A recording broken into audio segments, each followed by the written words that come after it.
www.voiceofcongo.net. Hi, this is Nathalie Makoma. Please watch The Voice of Congo #1.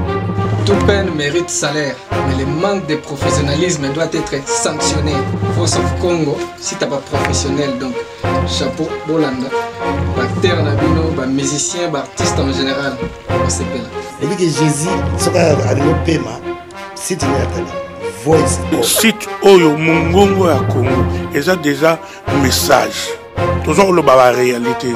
Voice of Congo, et ali power, et ali esika bato bazwa information ya malamu pe ya solo. La Voice of Congo. Ah maman, Voice of Congo. Là on a besoin de passeport. Peut-être la Voice of Congo, la représentant Keba. VoiceOfCongo.net, news en real time. Dans le monde entier, encore une fois, merci de la fidélité au Bopessa Saint-Thomas. Vraiment, dans la Moussala, au Bino Bopessa Ngai, il y a Bopessa Noba Sango, il y a la République démocratique du Congo, surtout à Kinshasa en particulier. Encore une fois, les lois nazo à Mamuto Boyebi Gengana et tout ça, d'habitude, pour le solo dans Nabino, Maître Sylvain Moutombo, conseiller, il a été Tshisekedi en matière de jeunesse, tout année en la permanence à IDPS. Il y a une cérémonie à remise et reprise de la Ligue des jeunes. Dans le bac, il y a tellement de kala. Sans blague, Nicolas Zokimanga n'a évité pour Nanine. N'a évité, il y a la caca. Mais il y a maître Boni. Bien, Saint-Thomas, c'est pas le Makassi. Week-end Kitoko. Week-end Kitoko, tu la cérémonie. Tu sollicite le but, tu le paie Mboka. L'impression cérémonie, c'est la lundi autour de Baro. Mais maître tout sur le lance, c'est comme un solo. Ma Baramboleke Belé, mon ami Nayote, Yosa Juriste, il y a un banana. Il y a une prestation serment à 9 magistrats à la Cour constitutionnelle. Il y a un juriste. Il y a une position de sécurité lobby. Il y a il a fallu 3 baouts à la présidence, 3 baouts à la majorité, 3 baouts à l'opposition. Mais on comprend que Joseph Kabila a nommé Batouana Nyonso 9 Yemoko et que Bazara Batobédias Nezara Nenge était tiré dans le bac de la Cour suprême Nezara Yakadi. On a évité en tant que juriste à lire au Marambozo qui est surtout Nenge Bandekwana va prêter serment aux hommes dans le Nenge. Dans mon mode de désignation, il y a 9 membres de la Cour constitutionnelle. Et ça, apanage, il y a conseil à magistrature, il y a 3, il y a parlement, 3, il y a compétence, il y a chef de l'État. Il y a une nomination, il y a des membres, il fallait que le parlement, il y a des députés, il y a opposition, il y a des mécontents, il y a des procédures, il y a désignation, il y a des viciés, il y a des viciés. Donc, il y a des viciés. Mais ça, il fallait pas dans le Parlement pour pas constituer un équilibre contre le chef de l'État, le Conseil supérieur magistrature, et ça limité, considérer que le Cour constitutionnelle est en obédience au Moko, parce que le nommé le Conseil de magistrature ou le Kalawana, il pouvoir, 3 dans le Parlement, le pouvoir. Na oya kabila misato wana bauti kaka na pouvoir donc bato nyonso wana bakomi sous la même mise il y a opposition et au pouvoir il y a Kinshasa sans tenir compte il y a ma réglementation il y a mibeko na biso o etia qui mode de désignation. C'est pourquoi bato baza ko critiquer déjà ba lobby malgré que va prêter serment malgré que pouvoir lobby exact structure moko yé komema démocratie na mboka na biso na ko renforcer justice na ko sambisa ka ba chef de l'État na ko sambisa ka ba premier ministre na ko yeba ka makamonyo tali constitutionnalité ya mibeko na biso et ko ya ko sala yango mais indépendance na bango et ça vraiment les sous makasité parce que ils ont été désignés d'une manière unilatérale. Merci beaucoup maître Nabati Batubalana parce que c'est un juriste, juriste depuis 1960 bango na rouage ya politique ya ba gouvernement ya ba régime mingi bango bato mibeko basala kasala mais bino bomoni mboke kenda kapenda bien te to barate ezaka politique ezo boma ou bien ezali présence na bango ebele ndezo boma toye barate parce que justice solo ya raté na mboka maître likamsusu tolinga to tunayo ezali le 15 avril là seni et lobby bato banda déjà ba dépôt ya candidature rokolandisa mabino na IDPS botie fait des routes na nzela ezolobela makambo ya dialogue parce que dialogue obilo zo prôner on dirait bato musu bakangi na bango mato iseni mutu makasi bientôt là to babanda to ebi ndenge ezalaka to mona ba congolais ba hotel ba ko kende ko postuler maintenant IDPS yo surtout ça membre ya IDPS et surtout que conseiller il a été tisseré dans matière à jeunesse si on a évité beaucoup de élections be beaucoup d'été pour le 15 avril c'est déjà débandé IDPS a kotaka congrès moko lequel congrès elevaka ba option nyonso na o etali makambo ya ba élection mais événement politique oyetukoya par rapport à tricherie au mokonzi Etienne Tshisekedi ya Mulumba azalaki victime. Il y a tricherie politique à une grande échelle, à un grand niveau. Il y a magouille mondiale et internationale pour que à Konzamboka Oyote et que biso na position mususu.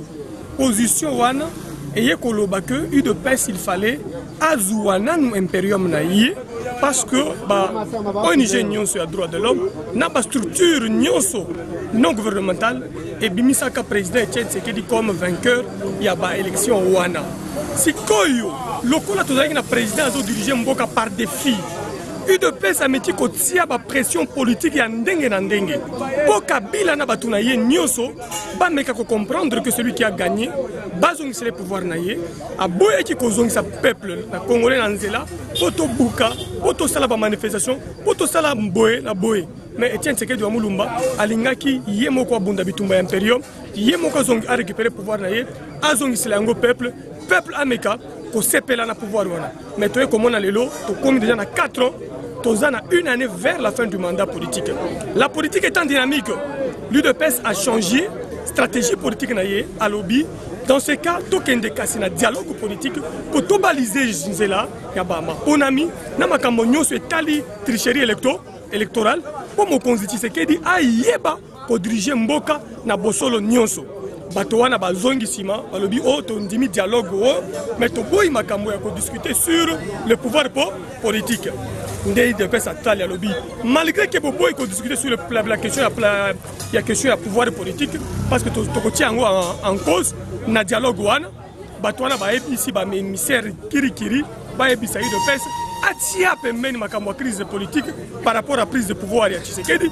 Toi kosola makambo mususu ekotala maponami na makambo mususu UDPS alobi problème ezate tondi manano stratégie ya dialogue et toko koma na kati ya dialogue wana toko tia cahier de charge toko tia médiateur wana te toko bongisa na ye elongo moko o etali cahier de charge ou plan d'action ou makambo nini toko lobela dialogue wana babangi baboy baza ko pesa UDPS condition à table de négociation ezala d'abord lié kaka na ba élection.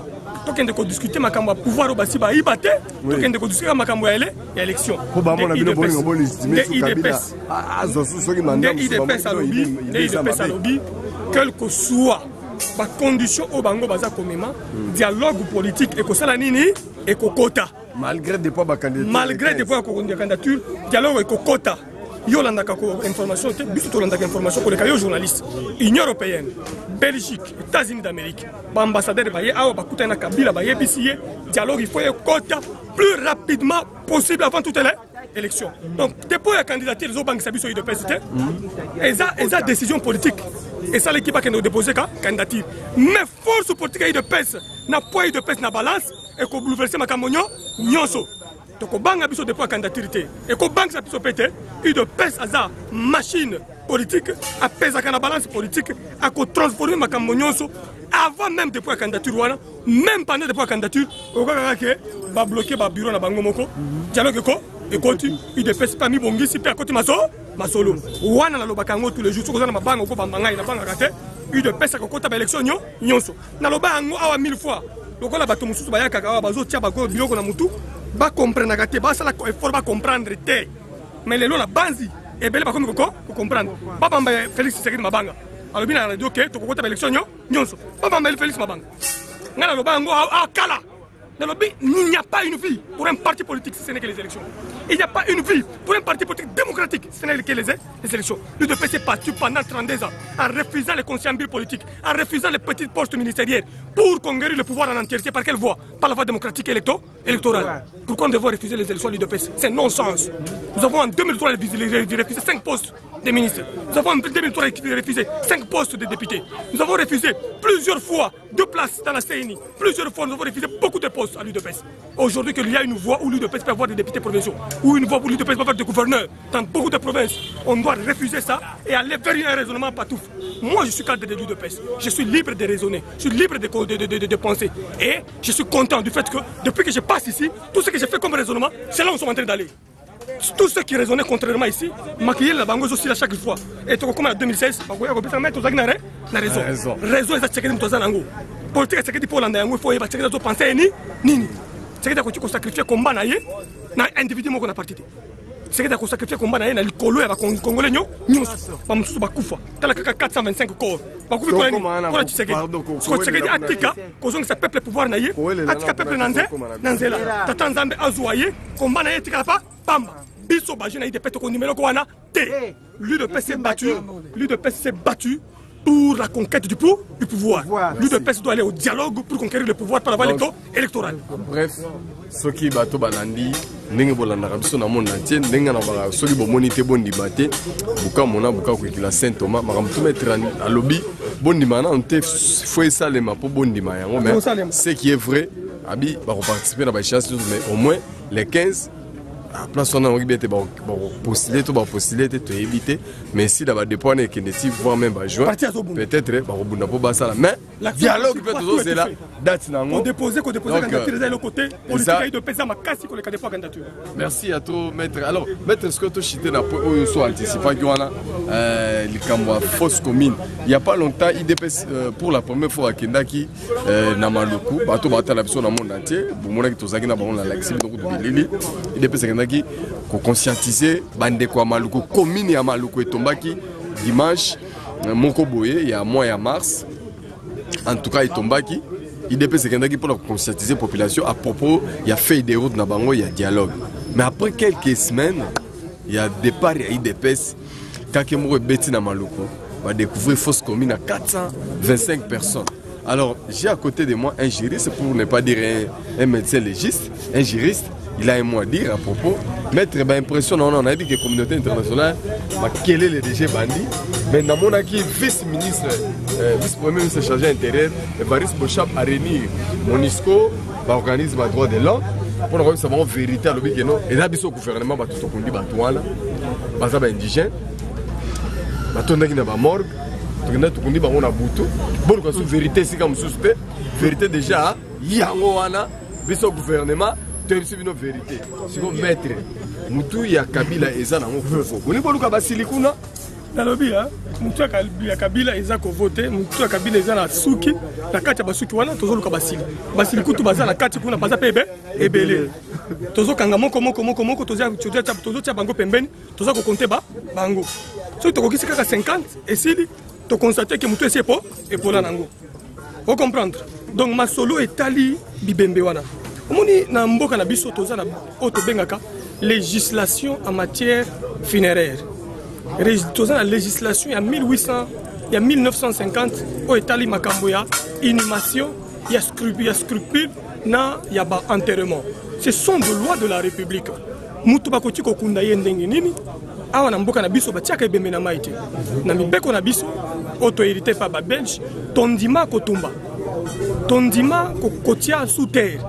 Hein? Tondima pe kotia sunat selon les cultures et les musulmans na ba bikolo mususu ba étranger ba ya kakao na morgue ya mama emo na ba morgue mususu tozala kana ba endroit auto bengaka les fours ya ba incarcération. Donc là où on amène le corps pour batumba yango batumbi pe corps bazui pe outre ba pesi famille et tient na mulangi et même na mboka na bango batie ko lande ko na bango sikoyo oyo ya ba morgue na biso toza nango na Congo awa na Kinshasa ba morgue na biso ezalaka na service auto bengaka service mortuaire ezalaka dirigé par un médecin légiste. lokola dans l'hôpital Mama Emo, il y a un grand médecin qui est militaire, c'est un grand colonel, un grand officier qui a étudié en Belgique et partout au monde entier. Docteur Ondo. Docteur Ondo. C'est un grand médecin. Nous avons dirigé l'hôpital Mama Emo. Ce que toutes les capacités, il y a réception, il y a corps, il y a l'hôpital Mama Emo, et dans la capacité, il y a moins de 400 personnes. Comment voulez-vous enterrer 400 personnes le même jour, alors que les 400 personnes-là ne pouvaient pas, en même temps, quand on dit sa morgue le même jour? Vous voyez la grande question qu'un juriste peut se poser. Capacité na bino koyamba bibembe, et ça moins de cas de 400. Mais bino bozu bibembe plus de cas de 400. Boton ça qui a na morgue. Et boton ça qui a na morgue. C'est quoi ba oyo bazena ba famille ba kufaki, ba famille ba lebito kunda jeudi, to kunda vade, to kunda dimanche, to kunda l'autre. Bibembe on ezala ki wapi. Bibembe on ezala ki wapi. Après olobi nini? Ezaki ba indigène. Ba indigène bazala na ba famille. Elle bokundi indigène. Boza na famille na ye, boza na mutu ya kotika bembe wana na nini na morgue. Aza atika ka adresse. Mutu atika ka bembe na morgue atika ka adresse. Après elle ya ka kotika bembe na morgue, asala ka auto bengaka déclaration de circonstances de décès. Il est mort sur quelles circonstances? Ezaka ibal, elle est malade na ndako, akufi na ndako, ou bien ezaki empoisonnement, ou bien bapeta ki kimuibi. Ce qui est qui mouille, puis babeta qui nanzela akufi. Chef de quartier mutokoya kolongola korwana na ministère public. Ce qui akanga me akura sine la kozala wana ministère public aye wana azuye akena ye. Siko bibembe o 425 wana. Lokuta ya mukubwa na biso ya chaku wana eza ebele na makambo wana. Mukubwa wana za lokuta ebele. Azo sala soni ya mboka na biso. Awo mona biso lokola bana mike to kotipe ko raisonner te. Ya kanisi ke kichaku na ye, raisonnement na ye ndesu suka. Mais quelque part dans la criminologie, ce que la criminologie, tous les gens qui sont n'a pas technique d'enquête criminologue. Hier à lobby, basala qui a 425 corps, n'a pas fœtus. Au Molière Muntu à la Kisaka Bibembewana, n'a pas fait des sociétés les Molière. Bonjour Alexandre Bazo Boakabana. Tous les Molière il y a 2 ans. Tout compter Bibembe Boni Molière à l'Okotaki, na Bibembewana Kenaki, Wapi, na Makundaki Ango, Wapi. Pour qu'on rendre compte que ba fœtus oiseau le kawana na ba fait de société à Molière attends to lobi to pesa Molière 4 ans to réunir 30 morts té et ba fœtus on va voir quand nanzela to réunir 30 té ce que maître nga na comprendre ba to ba la na biso bo rabiso na éviter maître est-ce qu'on ngo ya vérité il y a vice-ministre intérieur na hôtel de ville puisque ba ba bimi babi ezabiso yo za juriste babi ezabiso ba tout kundi gouvernement na hôtel de ville. Mais au moins, il y a une personne qui a raison de faire juriste. Il y a une personne qui a raison de faire monde entier. Est-ce que Namibé qu'on a biso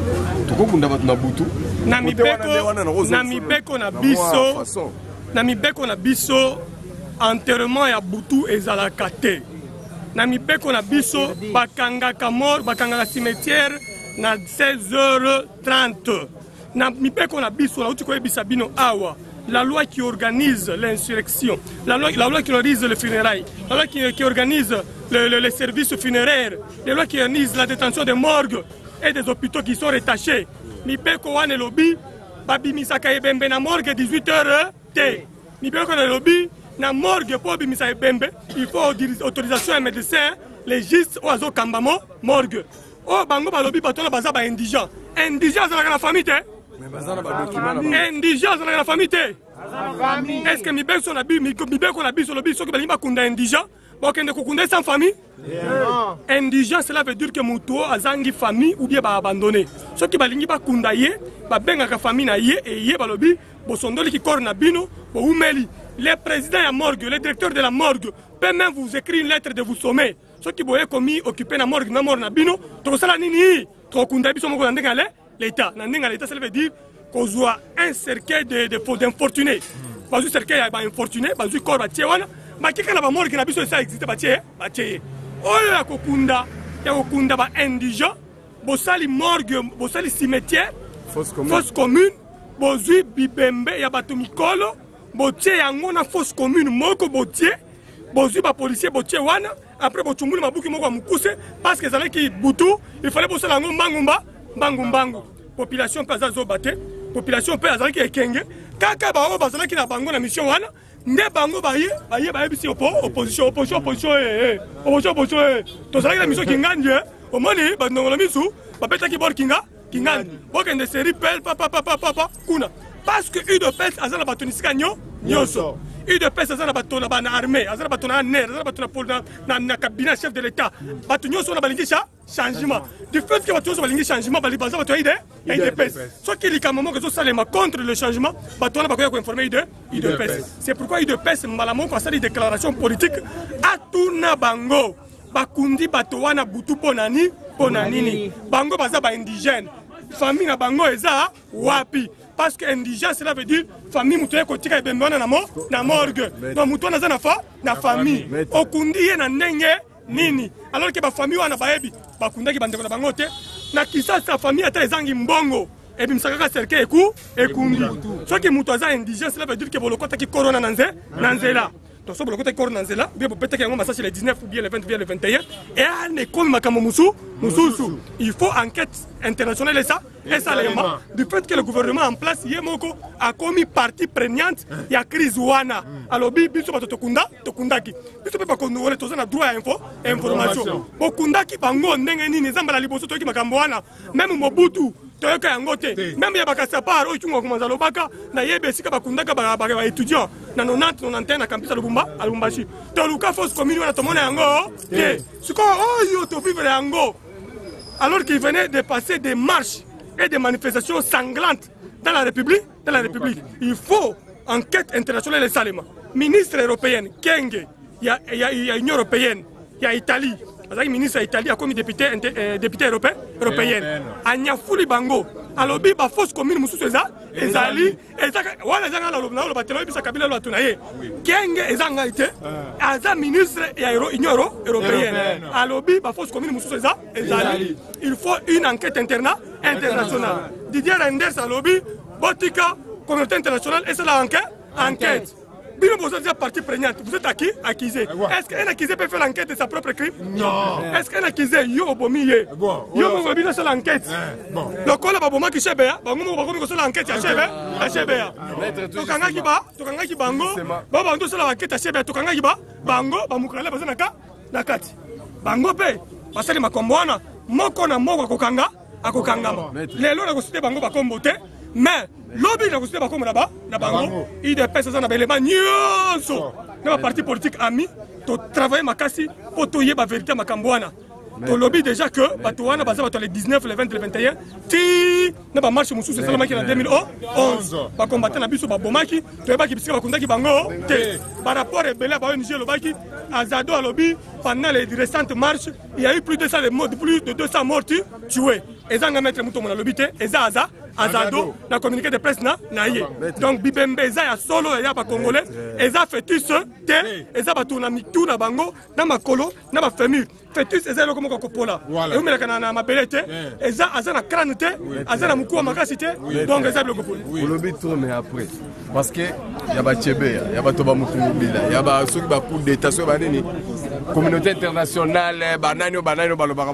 banquete ba chebe ya tititi suka nango ya zaraka kaka régime na bango ils ont régné petit malgré bon découvrir ba fausse commune ya nini ya Maluku bazo semer kaka terreur na ville pour vendre que j'étais hier en ville donc ba geno ba te kaka na ville ba débrouiller ba toujours donc menacer terroriser régime mo boy banga raté est-ce que na éviter na ba raté bon peut se rappeler la communauté internationale confiance pour nani passe au moment où atika na ebiso yem sala na ko contenir biso ka ba mort yem sala ko ba ba sala enquête tango soki conclusion na population e ba raté pour enquête a chebea toujours conclusion te ya ba mukungubila ba kufaki ba tebela mukolo ngo conclusion e ba na raté kaka communauté zo ba pesa ba point de vue ba emetaka siko na oyo fausse commune yozo bisa soka ba Didier Renders ba allemand ba italien mais c'est déjà entendu. Mais le plus important au peuple là, au moins, régime à Kabila et de Merara, Tiango, quelque chose, quelque chose, il faut que 2016. C'est quoi, ni police à Outawa, gendarme à Outawa, pour tout le monde à Yété. Bino va gérer ces boules souki, tous les boules bochag et souki. Autant fait sa confiance dans la justice, pas souki c'est bino. Autant fait sa confiance dans eux, pas souki c'est bino. Voilà, voix sortie, maître. Voix sortie, ça te beaucoup compter, bah moi, oui. Bon, ça bon ba enquête oui mais conclusion population ka mona et tika bon donc bon be enquête to yoki et sous ka enquête pour le cas sous ka na enquête conclusion pe ba mona te ngana nanga Saint Thomas bato bala nanga na représenter bino na lo ba mona monaka o esalema ba makambo eleki ebele so kaka na banquette et après enquête bakangaka mutu te batutu baka libre ba colonel ba généraux bazaka libre ni nango ko lobala biso le procureur peke ya bango ni nango ko lobala sepeli makasi en tant que moko ya ba acolyte et à Thomas Etienne Tshisekedi wa Mulumba Thomas Landa. Je suis trop heureux d'avoir accepté d'entrer dans ce combat de l'UDPS. Parce que Bayebisa Kabiso, na Etienne Tshisekedi, et Toza Banamike, Toza Kukutanana, et Toza Tabalugumbashi, ma mission politique. Qu'un combat politique a toujours un début et une fin. On peut commencer un combat politique sans l'achever. Mais d'autres ont la grâce de Dieu, ils commencent un combat politique et ils l'achèvent. Au moins avec Etienne Tshisekedi, Toza a achevé un combat politique. Locataire Zana Lupa, na Lupango.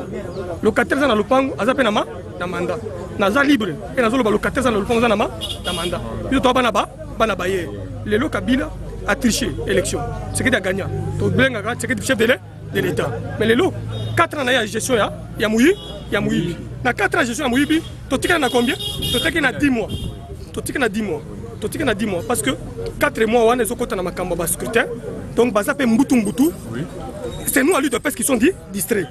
Je l'ai dit, j'ai le pouvoir de le dire. Je pense ainsi. C'est nous qui sommes distraits. Mais il y a Kabila, il y a maintenant ici. C'est parce que l'UDPS dort que Kabila respire. Et ce qu'il dit là, il ne me dit pas à moi, il dit à l'UDPS. Ce n'est pas moi qui le dis là. Moi, je suis parmi ceux-là qui se battent nuit et jour pour faire partir Kabila du palais de la nation. Je ne suis pas l'un des dormeurs ou des écouteurs. Je suis en activité politique permanente pour faire partir Kabila de là où il est. Je ne suis pas d'avis pour ceux-là qui sont en train de le voir comme chef de l'État. Je suis ici tous les jours, je l'ai dit, Kabila doit partir. C'est nous qui mettons Kabila dans cette position. C'est la volonté même du président. Et aujourd'hui, heureusement pour l'UDPS, le président Tshisekedi est entouré par de dynamisme. Il peut prendre un chemin aujourd'hui. Toi, tu crois qu'il est tenté de te suivre, mais il ne te suit pas. Il a un autre chemin. Il t'observe. C'est un vrai politicien. Aujourd'hui, Tshisekedi wa Mulumba. Aujourd'hui, Tshisekedi wa Mulumba a pris une option. C'est cette option-là que tu demandes aujourd'hui, de laisser les Congolais eux-mêmes diriger ces pays. Tshisekedi n'a pas fait le combat pour prendre l'argent du pays. S'il n'a pas fait le combat pour l'enrichir. Tshisekedi a fait le combat pour que celui qui n'a pas de chaussures puisse en avoir. Celui qui ne mange pas puisse manger. Celui qui n'a pas de vélo puisse acheter un vélo. Celui qui n'a pas de véhicule puisse acheter le véhicule. Celui qui loue à Maluku puisse s'approcher vers Nsele. Celui qui est en Nsele s'approche vers Banda, ainsi de suite. C'est ça le combat de l'UDPS. L'aspect social de la chose. Notre combat. Et nous, aujourd'hui, à l'UDPS, nous comptons Kabila comme étant un président qui n'existe pas, un président sans mandat, un président qui est finissant. Comme ce que nous l'a dit le mardi, le pouvoir finissant. Donc Kabila Azali Soussou, si nous continuons à le considérer, c'est dans nos propres erreurs. Ce qu'il a appelé dans son discours de mardi 20. Oui. Il faut chasser le pouvoir finissant. Merci beaucoup, maître.